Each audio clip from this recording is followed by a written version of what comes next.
ఇప్పుడు ఎక్కడ చూసినా ఛత్రపతి శివరాజు సంభాజీ మహారాజ్ సినిమా చాలా బాగా ఆడుతుంది.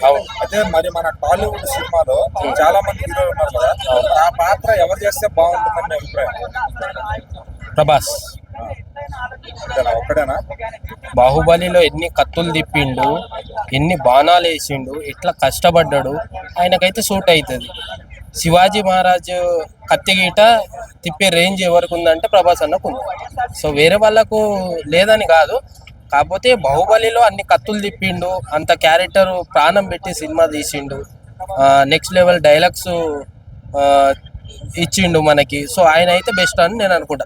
ఆ హైట్కి, ఆ పర్సనాలిటీకి అది సెట్ అవుతుందని నేను అనుకుంటా. మరి విలన్ గా ఎవరు బాగుంటారు? విలన్ గా అయితే రానా.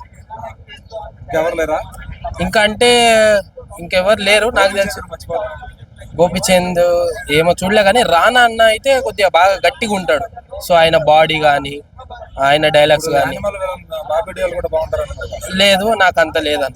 ఎందుకంటే రానా గారు మంచి బాడీ, హైట్ గిట మా అన్నకి వీళ్ళిద్దరికి బాగా సూట్ అయ్యేది.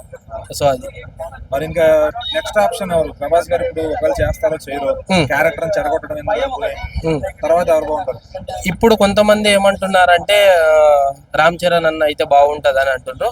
నాకు తెలిసి అయితే, నా ఒపీనియన్ అయితే, ప్రభాస్ అన్న కత్తులు వేగంగా తిప్పిండు, అందులో బాణాలు వేగంగా వేసిండు. సో ఆయనకైతే బాగుంటది.